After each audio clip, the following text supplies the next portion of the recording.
baseado no livro 2, Parábolas de Jesus, do Estudo Avançado da Doutrina Espírita, editado pela FEB.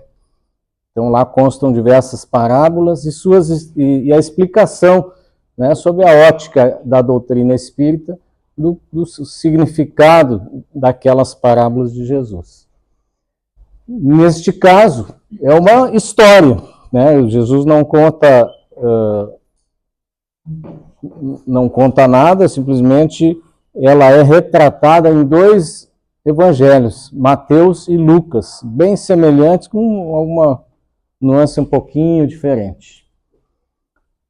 Jesus nasceu em Belém, Efrata, mais ou menos aqui ao sul de Jerusalém. Eu sei que está meio nublado para ver, mas só para a gente ter uma ideia, né,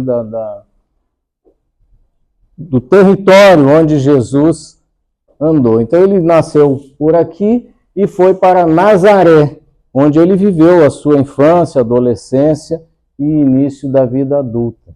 Em Nazaré, ele começou a conversar com aquele povo e viu que tu é o filho do José, carpinteiro, que nós conhecemos, vem contar história diferente aqui, né? Ele realmente não foi aceito, como, né, ficou conhecido o jargão, né, que um profeta não é bem aceito na sua terra.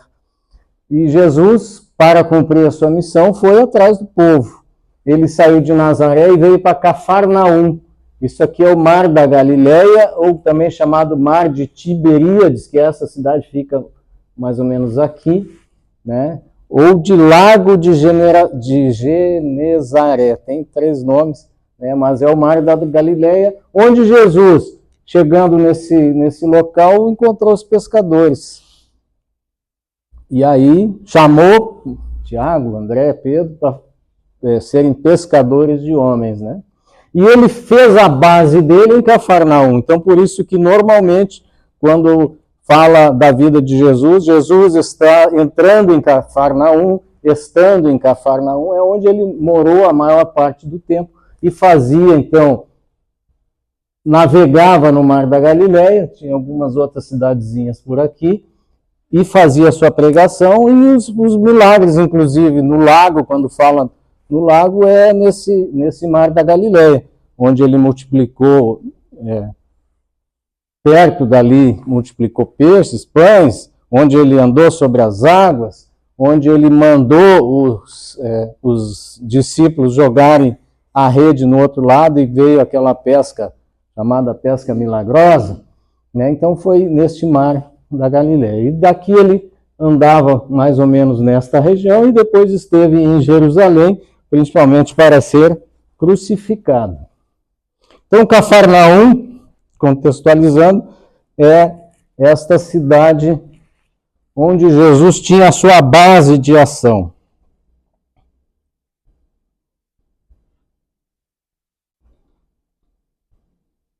Ele vai demorar um pouquinho para carregar. O centurião. Quem era o centurião? Era um soldado romano. Na verdade, era um comandante romano. Centúria são 100 homens. Então, era um comandante que comandava aproximadamente 100 homens, uma centúria. E 30 ou 60 centúrias formavam, então, uma legião romana. A legião romana de 3.000 a 6.000 soldados, né? E cada centurião, então, com seus 100 homens. Ele era, na verdade, o invasor, que décadas antes de Cristo tinha entrado nesta área, onde conhecemos, né, como Israel. E o centurião tinha uma função de justamente trazer as ordens do governador, no caso Pilatos, na época de Jesus, e de César, né, do imperador de Roma, e manter a ordem e manter justamente aquele povo sob o domínio de Roma.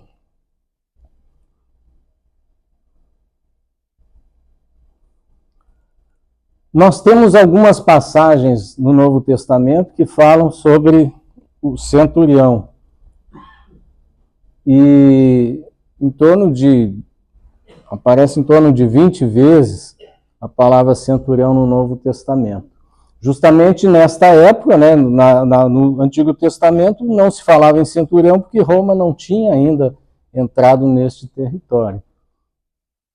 Mas nós temos no Gólgota, onde Jesus foi crucificado, a presença do centurião. Era aquele a quem incumbia fiscalizar a execução, né, das ordens. Então, prenderam Jesus, foram os soldados romanos que prenderam, levaram frente a Pilatos, né, e ele foi crucificado, né, um episódio que todos sabemos. E quando Jesus suspirou, aparece lá em Marcos 15, 39, um centurião, que diz verdadeiramente este homem era o Filho de Deus, ou verdadeiramente este homem era o Cristo, pela manifestação que ocorreu ao redor, né, daquele ambiente onde Jesus foi crucificado. Nós temos também, em Atos dos Apóstolos, a presença de um outro centurião, Cornélio, que vivia em Cesareia, e pelo nome era Cornélios, né, era um nome romano, supõe-se que era um centurião de nobreza, né, e em Atos dos Apóstolos aparece esta história, né, um centurião chamado Cornélio sonhou, teve uma visão com o anjo disse que coisas boas iriam lhe acontecer, que ele teria que mandar Pedro vir até a sua casa. Quando Pedro foi à casa deste centurião, Pedro se converteu, o centurião se converteu, ele e toda a sua família, e Pedro, esse é um quadro até tradicional, Pedro o batizou em água. E a partir dali, a pregação da mensagem de Cristo, ela passou a ser direcionada para não-judeus. E até então, até esse episódio do centurião, apenas judeus eram admitidos, batizados pelos primeiros cristãos. Então ele era um incircunciso e um romano, e foi o primeiro então a ser admitido, digamos assim, naquela igreja que estava nascente.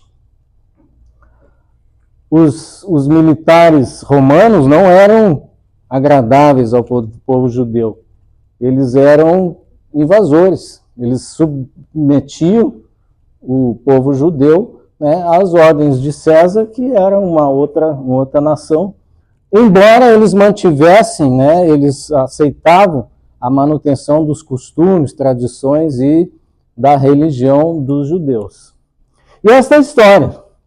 Depois de concluir os discursos para a audiência do povo, entrou Jesus em Cafarnaum.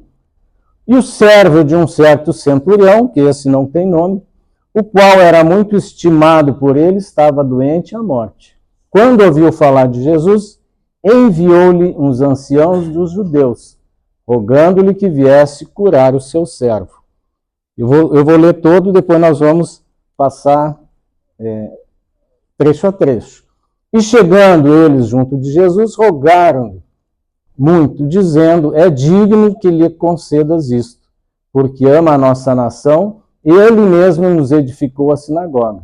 E Jesus foi com eles, mas quando já estava perto da casa, enviou-lhe o centurião os amigos, dizendo-lhe, Senhor, não te incomodes, porque não sou digno de que entres debaixo do meu telhado. E por isso nem ainda me julguei digno de ir ter contigo. Dize, porém, uma palavra, e meu criado será curado. Porque também eu sou um homem sujeito à autoridade, e tendo soldados sob o meu poder, digo a este, vai, e ele vai. E a outro, vem, e ele vem. E ao meu servo, faze isto, e ele o faz. E ouvindo isso, Jesus maravilhou-se dele, e voltando, disse à multidão que o seguia, digo-vos que nem em Israel tenho achado tanta fé. Isso está em Lucas, né, no capítulo 7, de 1 até 9. Então, falamos de Cafarnaum, onde Jesus tinha entrado, e o servo de um certo centurião, que era muito estimado por ele, estava doente. Então, esse centurião tinha soldados às suas ordens e tinha um servo, ou também um criado, ou um escravo, conforme a tradução que se observa no Novo Testamento.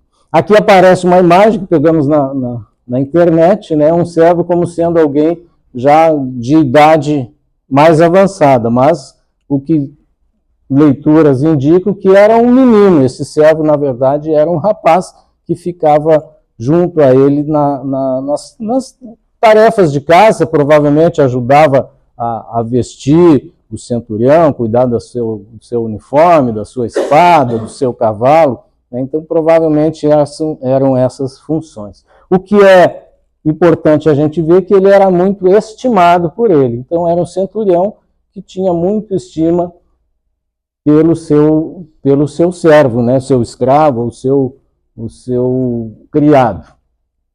E ele adoeceu, não falam qual a doença, mas que sentia fortes dores, estava paralisado em uma cama. Quando ele ouviu falar que Jesus estava em Cafarnaum, provavelmente tinha chegado de alguma de suas missões, ele enviou uns anciãos dos judeus, rogando-lhe para que viesse curar o seu servo. O que um romano que não acreditava nos costumes, na religião judaica, o que leva ele a pedir ajuda de Jesus? Naturalmente, esse centurião vivia em Cafarnaum e Jesus também. E naturalmente ele via os prodígios. Ele via que Jesus curou Jairo, a filha de Jairo, né, que estava até desfalecido. Ele via, ouvia dizer, né, dos pescadores que jogaram a rede no outro lado por ordem de Jesus, e a rede veio tão abarrotada de peixes que quase virou o barco. Então, esses fenômenos, né, que Jesus fazia e juntava a multidão, porque na verdade a missão, Jesus passou por aqui fazendo essas duas coisas, né, ensinando, ou seja, pregando a sua mensagem e curando as pessoas. E se a gente vai no radical curar e salvar, no grego é a mesma coisa, é a mesma palavra, para cura e salvação. Então era isso que ele veio fazer, trazer a cura. Claro que inicialmente a cura física, que é o que as pessoas buscavam naquela época, mas hoje todo tipo de cura é o que continua Jesus nos trazendo. É interessante que esses anciãos judeus rogaram, pediram a Jesus, intercederam para que Jesus fizesse alguma coisa. Eles também sabiam que Jesus poderia fazer alguma coisa.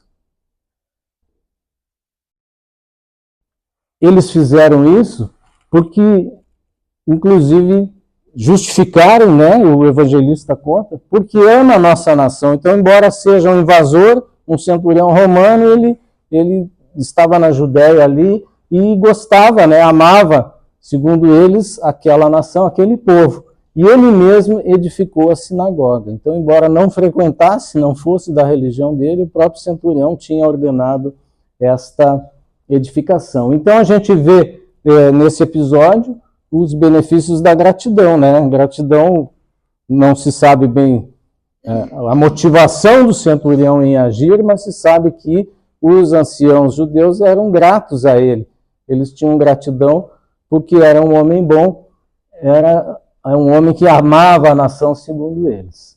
Então eles rogaram a Jesus, né, e pediram, conceda essa graça da cura do criado deste centurião, porque ele é um homem bom. E Jesus foi com eles. Jesus foi com eles, mas quando ele chegou perto da casa, segundo esta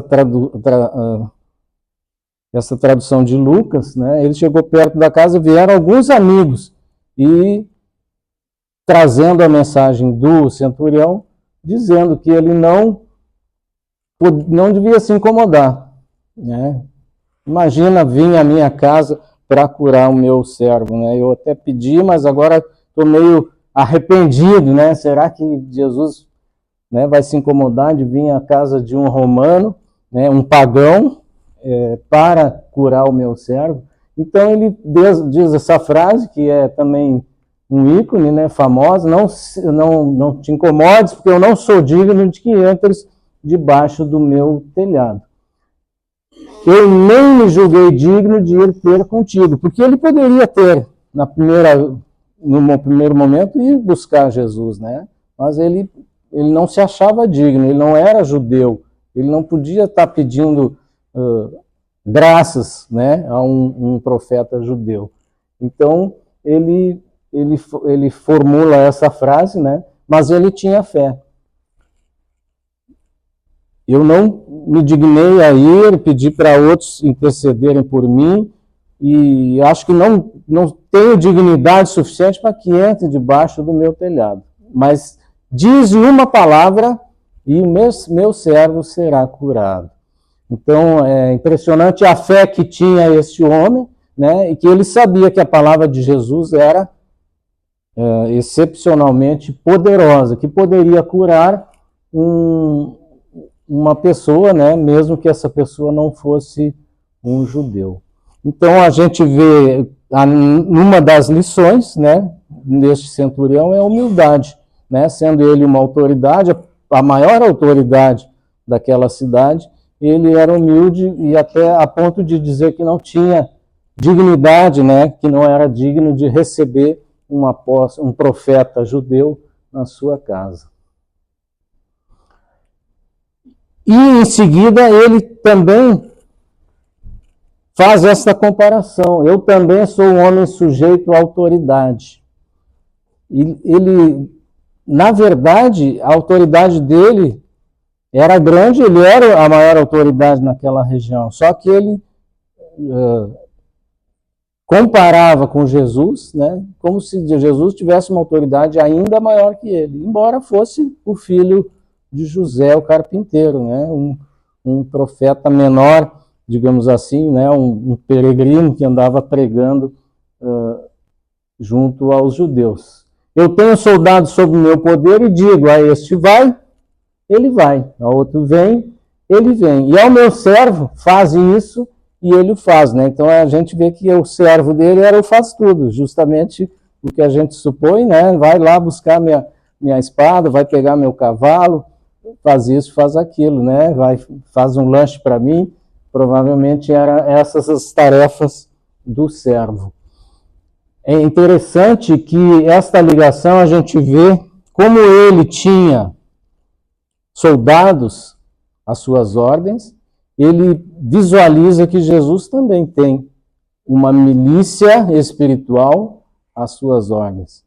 Ele intui que Jesus mandaria um anjo seu, mandaria um espírito da sua legião espiritual lá na casa para curar o seu servo.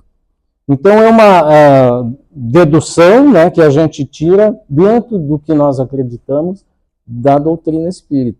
Mas é bem exemplificativo, né, aquele trecho justamente de ele dizendo que eu também tenho soldados às minhas ordens, e Jesus não tinha, mas ele teve essa intuição de que tinha realmente uma falange espiritual, uma milícia do bem, né, às ordens de Jesus, que poderia fazer esta cura, inclusive, à distância. Porque todas as curas, tem aquela cura da mulher que sangrava, ela toca em Jesus, e Jesus, em Cafarnaum também, Jesus diz: quem tocou em mim? Né? Dentro do meio de uma multidão, mas mestre, todo mundo está por aqui, está tocando. Não, mas uma pessoa tocou, e aí ela se manifesta, né? É a mulher, e para o sangramento dela. Então a energia de Jesus flui e cura, mas pelo toque. E normalmente a cura que ele faz é pelo toque ou estando junto, né? Mas nesse caso é um caso bem interessante, que reforça a importância do que a gente faz, e a gente chama de irradiação, né? Nós podemos também agir, não nós por nosso poder, né? Mas nós, com a nossa fé e com a nossa boa vontade, nós podemos solicitar que a espiritualidade vá até um irmão nosso, um parente, um amigo, um conhecido, do outro lado do planeta, e ele poderá ser tocado, ele poderá ser curado, poderá ser salvo. E Jesus, ouvindo então essas palavras do centurião, ele diz, olha, entre os israelitas aqui, em Israel aqui, nesse povo que eu tenho conversado, não vi ninguém com tanta fé como esse homem, né? E realmente ele, por essa intuição dele e por essas palavras, a maneira de proceder, né? Diz, olha, não precisa nem fazer nada, só, né, dá uma palavra, diz uma palavra que eu tenho certeza que meu servo vai ser recompensado, vai ser curado. Então a fé do centurião, assim como a fé do outro centurião, o Cornélios, né, são exemplos para nós, né? Quem são os capitães, né, hoje? Aqueles que comandam 100 homens. O centurião, ele na Idade Média parou de existir, né, e foram criados os postos e graduações que evoluíram até o dia de hoje. Então, o capitão, né, somos nós, né, o capitão ou qualquer um desses militares, e aí a gente vê a importância de estarmos no meio do povo e a importância de nos manifestarmos e a importância de termos a fé. Quem sabe um mínimo de fé que esse centurião tinha. A intercessão de Jesus foi importante e a gente vê, então, já falei, né, da irradiação, a importância da irradiação, que a gente faz toda vez que fazemos nossa exposição aqui, ao final a gente faz, né, uma irradiação. Nós temos um livro, 2 livrinhos, né, que a gente anota ali as intenções, ou seja, aquelas pessoas que a gente quer que sejam abençoadas, que tenham uma graça, que tenham uma cura, né, que tenham um conforto. A gente faz isso, né, usando bem essa imagem desse episódio. Então Jesus disse ao centurião, vai, e como creste, te seja feito. E naquela mesma hora, o seu servo foi curado. Então, como Jesus fez esta cura, né, segundo a doutrina espírita, pela força magnética que ele tinha, né, como um espírito superior, e também utilizando as suas milícias, como comparou, como intuiu aquele centurião. Então, a gente sabe que Jesus está conosco, mas ele está também conosco presente através de espíritos superiores.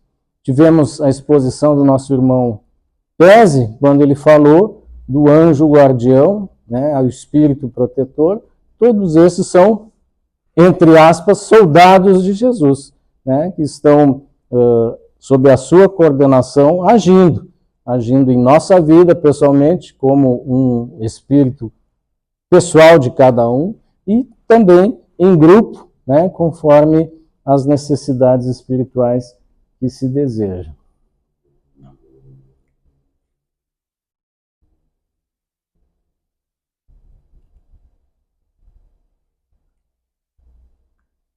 Então, para finalizar a nossa exposição, né, só deixando uma mensagem final, né, daquele romano que era um invasor, um conquistador, mas que tinha a bondade como maneira de proceder. E aí eu lembro sempre do nosso compromisso à bandeira, né, de obedecer às ordens das autoridades, né, das leis, de tratar com afeição os nossos irmãos de arma e com bondade o subordinado. Então, me parece que já naquela época, 2000 anos atrás, esse centurião praticava esse nosso juramento, né, de tratar com bondade o subordinado. Provavelmente tratava assim os seus soldados, tratava com estima, como está mencionado, o seu criado, o seu servo, e tratava com bondade os cidadãos que viviam na Galileia, né, e eram, na verdade, o povo dominado pelo Império Romano. E eu gosto de mencionar também que a carreira militar, ela sempre ela é gradual. Então, quando se começa, não tem ninguém sob o seu comando, né? O recruta não comanda ninguém, mas logo em seguida ele já é o soldado antigo, ele já passa a ter uma certa ascendência, ele é promovido a cabo, ele já começa a ter gente sob as suas ordens. E quanto mais a carreira avança, mais gente o militar tem ao seu comando. Então, mais subordinados ele tem. Então, ele tem que ser melhor, ele tem que tratar muito mais gente com bondade, ele tem que ser cada vez melhor, né? Cada vez mais bom seria o termo ruim de falar, né? Ele tem que tratar com mais bondade, mais pessoas, à medida que a sua carreira avança. Então, que fique esse exemplo também desse centurião, né, desconhecido, mas que passou para a história como um homem, talvez, o que tivesse mais fé lá na Galileia. As lições são essas, né? A estima, o respeito à tradição que ele tinha, a bondade para o subordinado, a humildade que ele teve em buscar ajuda. Ele sabia que não tinha recurso material que ia curar o seu criado, mas que Jesus, aquele profeta hebreu que andava por Cafarnaum, ele tinha este poder. E realmente essa fé fez com que o servo dele fosse salvo, o servo dele fosse curado. Então, assim, encerramos a nossa lição, né? Para militares, acho bacana a gente ver esses militares bem procedendo bem, né, ao longo da história e junto ao nosso Mestre Jesus.